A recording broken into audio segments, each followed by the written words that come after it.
नमस्कार। Hindi educational channel में मैं आपका हार्दिक स्वागत करता हूं। आज मैं आपके समक्ष आधुनिक हिंदी साहित्य के श्रेष्ठ राष्ट्र प्रेमी कवि सोहनलाल द्विवेदी द्वारा रचित वह जन्मभूमि मेरी शीर्षक कविता को लेकर उपस्थित हुआ हूं। एक वीडियो के रूप में मैंने इस कविता को 3 भागों में बांटा है।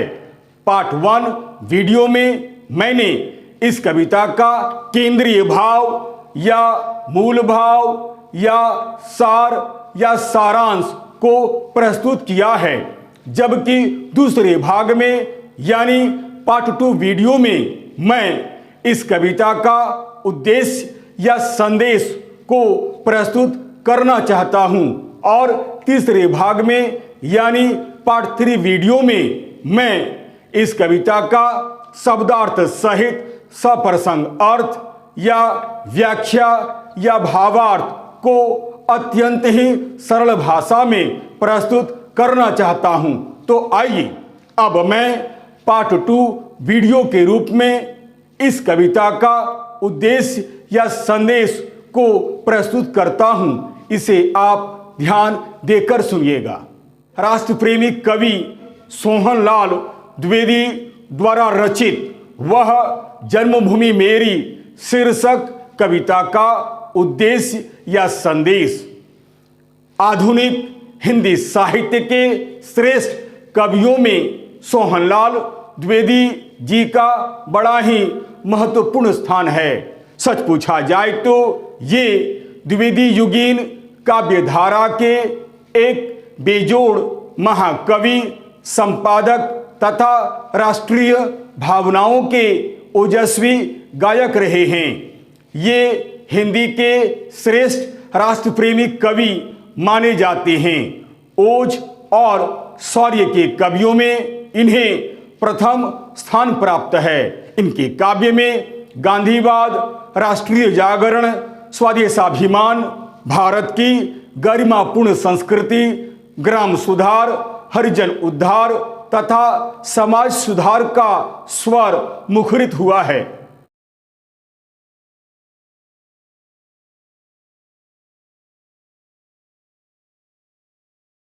वह जन्मभूमि मेरी इनकी एक बड़ी ही सुंदर कविता है।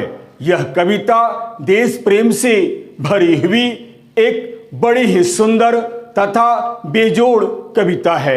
इस कविता में कवि ने भारत के प्राकृतिक सौंदर्य तथा गौरवमयी अतीत का वर्णन बड़े ही सुंदर ढंग से किया है तथा वर्तमान पीढ़ी में देश प्रेम की भावना को जगाने का प्रयास किया है।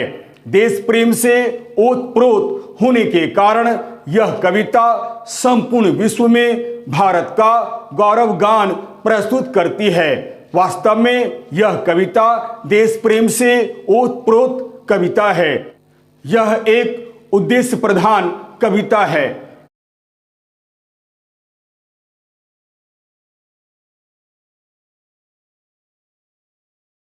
इस कविता के माध्यम से कवि ने जहां एक ओर अपनी मातृभूमि का गुणगान करते हुए इसे कई विशेषणों से जैसे पुण्यभूमि, स्वर्णभूमि, धर्मभूमि, कर्मभूमि, युद्धभूमि तथा बुद्ध भूमि के नाम से संबोधित किया है, वहीं दूसरी ओर आज की पीढ़ी को अपने पूर्वजों के गुणों से तथा उनके द्वारा किए गए सद्कर्मों से परिचित करवाकर हमारे मन में देश प्रेम के भाव को जागृत करने का प्रयास किया है।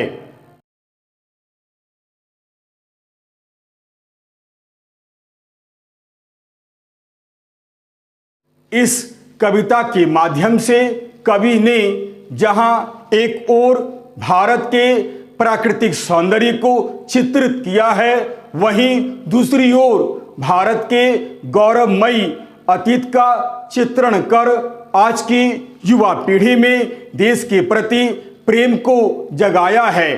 कवि का मानना है कि हम बड़े ही भाग्यशाली हैं कि हमारा जन्म इस धरती पर हुआ है जहां श्री राम, माता सीता, श्री कृष्ण और गौतम बुद्ध जैसे अनेक महापुरुषों का जन्म हुआ था।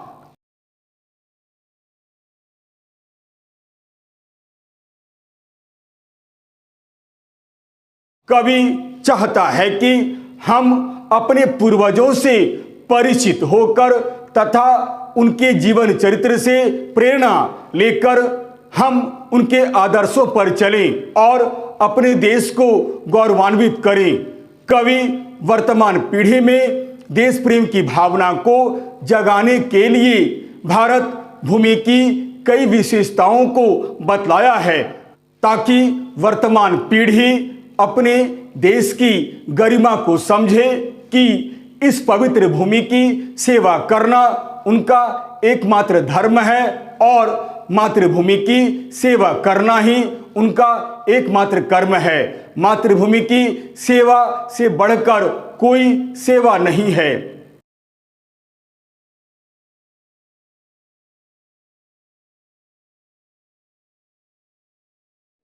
अतः इस कविता का प्रमुख उद्देश्य देश प्रेम की भावना है। इस कविता में कवि ने भारत के प्राकृतिक सौंदर्य तथा गौरवमयी अतीत का वर्णन बड़े ही सुंदर ढंग से किया है तथा अपने उद्देश्य की पूर्ति की है।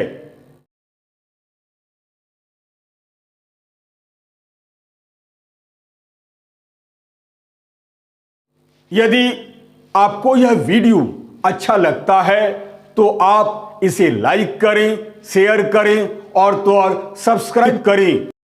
याद रखिएगा, मेरा यह वीडियो, मेरा यह चैनल एक प्रकार से एक एजुकेशनल चैनल है। मैंने इस चैनल का निर्माण विद्यार्थियों के हित को ध्यान में रखकर ही बनाया है।